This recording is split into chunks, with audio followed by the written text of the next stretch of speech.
नमस्कार दोस्तों, मैं हूं विजय विद्रोही। आप मुझसे जुड़ चुके हैं, इसके लिए आप सबका तहे दिल से शुक्रिया। अगले 8-10 मिनट में आपसे जुड़े रहने की कोशिश करूंगा। हमारे खास पंजाब सरकार की पोस्ट मैट्रिक स्कॉलरशिप योजना 245 करोड़ रुपए आवंटित ताकि अनुसूचित जाति के विद्यार्थियों को मिले उच्च शिक्षा। अगर मुझे ये स्कॉलरशिप ना मिलती तो शायद मैं अपनी पढ़ाई जारी न रख पाती। 2,31,000 विद्यार्थी पंजीकृत, 92 करोड़ की रकम दी जा चुकी। मैं AI/ML हमेशा से पढ़ना चाहता था। अगर स्कॉलरशिप नहीं होती तो मैं कभी भी एडमिशन नहीं ले पाता इस कोर्स में। मुख्यमंत्री भगवंत सिंह मान की कोशिशों से पंजाब बन रहा है रंगला पंजाब। हमारे खास कार्यक्रम विजय फैक्टर में आप सबका स्वागत है। तो केजरीवाल के समर्थन में अखिलेश यादव हैं, केजरीवाल के समर्थन में ममता बनर्जी हैं, केजरीवाल के समर्थन में या यूं कहा जाए अब पूरी तरह से विरोध में कांग्रेस भी नहीं है। ये एक पॉजिटिव बात हुई है। पर्दे के पीछे की कहानी ये है कि तमिलनाडु के मुख्यमंत्री स्टालिन ने, माना जाता है कि राहुल गांधी को फ़ोन किया और कहा कि आपका तो दिल्ली में कोई स्टेक नहीं है, ऐसे में अरविंद केजरीवाल की मदद करने की ज़रूरत है। यही वजह है कि कांग्रेस ने अपने हमले आम आदमी पार्टी पर कम करने कुछ कम कर दिए हैं या उनका तीखापन कम हो गया है, और अजय माकन की एक महत्वपूर्ण प्रेस कॉन्फ्रेंस भी हो रही थी, उसको भी रद्द कर दिया है। केजरीवाल के निशाने पर भी अब धीरे-धीरे बीजेपी आती जा रही है। वो कांग्रेस का नाम लेते हैं, लेना उनके लिए पॉलिटिकल मजबूरी है, लेकिन उतना थ्रस्ट नहीं दे रहे हैं अब। तो ये एक खास फ़र्क आया है। दूसरा खास फ़र्क ये आया है कि Arvind Kejriwal Hindu vote bank, Sikh vote bank, Punjabi vote bank, महिला वोट बैंक, 60 साल से ऊपर का वोट बैंक, मुसलमान vote bank, Dalit vote bank, इसके बाद अब उनकी नज़र ओबीसी वोट बैंक पर है। और ओबीसी का मतलब बहुत बहुत हद तक जाट वोट है।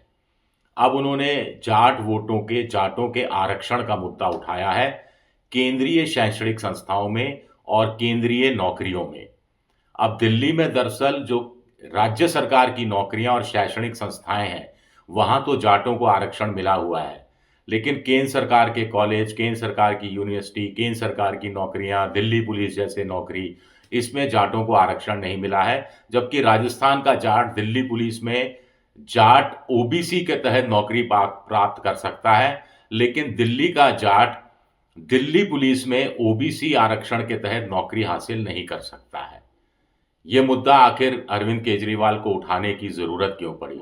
जाट वोट बहुतायत से हैं, एक दलित हों, मुसलमान हों, इनके मुकाबले जाट ज़्यादा पढ़े लिखे हैं, ओबीसी वर्ग ज़्यादा पढ़ा लिखा है, इनमें लड़कों में बेरोज़गारी की संख्या भी ज़्यादा है, उनकी महत्वाकांक्षाएँ भी बहुत हैं, और ऐसे में उनको टारगेट बनाया है। जगजीत सिंह डल्लेवाल का किसान आंदोलन चल ही रहा है। आज उनका आज उनका आमरण अनशन का शायद 44वां या 45वां दिन है। जाटलैंड की मांग अलग से होने लगी है। हरियाणा, राजस्थान, दिल्ली, पश्चिमी उत्तर प्रदेश, पंजाब, इनके जाट नाराज़ हैं मोदी सरकार से।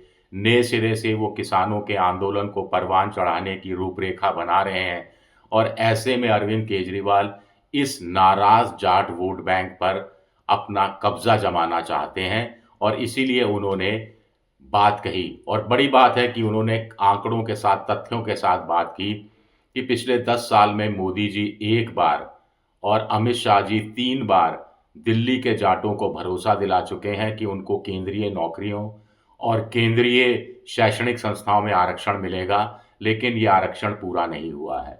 2015 में जाटों के प्रतिनिधि नेताओं के साथ मोदी जी ने ये वादा किया, पूरा नहीं किया।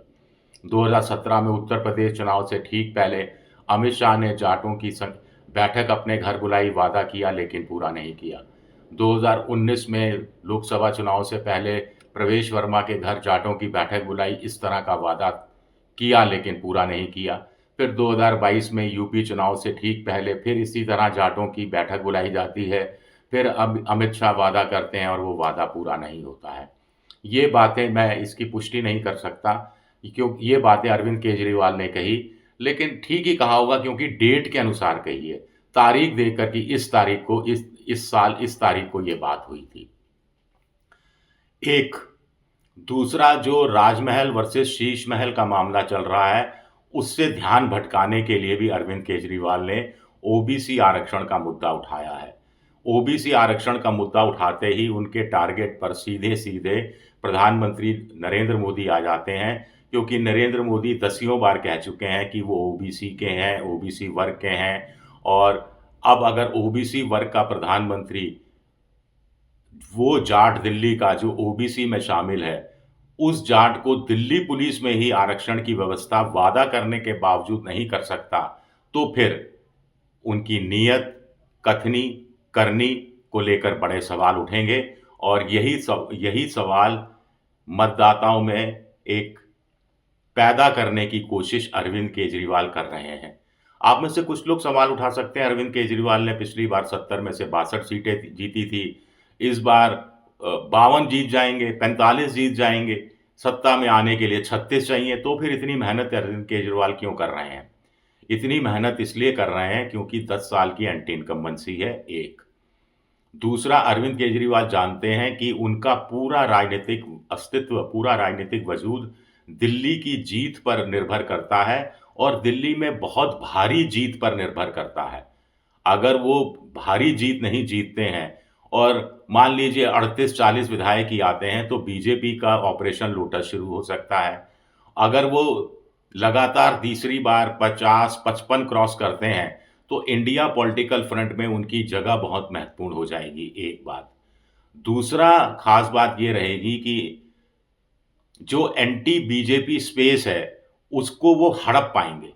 अगर वो 35, 36, 38 सीटों से 38-40 सीटें लेकर आए, तो एंटी बीजेपी स्पेस के अंदर जैसे और लोग झगड़ रहे हैं स्पेस के लिए, ममता बनर्जी हुई, तेजस्वी यादव हुए, कुछ हद तक उद्धव ठाकरे हुए, फिर अखिलेश यादव हुए, तो ऐसे ही वो छोटी सी स्पेस के लिए ही संघर्ष करते नजर आएंगे। लेकिन अगर भारी बहुमत से जीतते हैं, तो उनका राष्ट्रीय ऑरा हो जाएगा।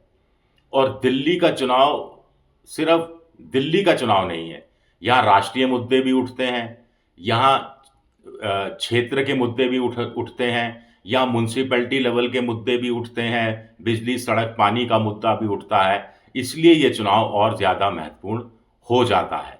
अब देखते हैं कि ये जो जाट वोटरों पर डोरे डाले हैं अरविंद केजरीवाल ने, उसमें वो कितने कामयाब होते हैं। शुक्रिया मेरा वीडियो देखने के लिए, बहुत बहुत शुक्रिया। लाइक कीजिए, सब्सक्राइब कीजिए, शेयर कीजिए।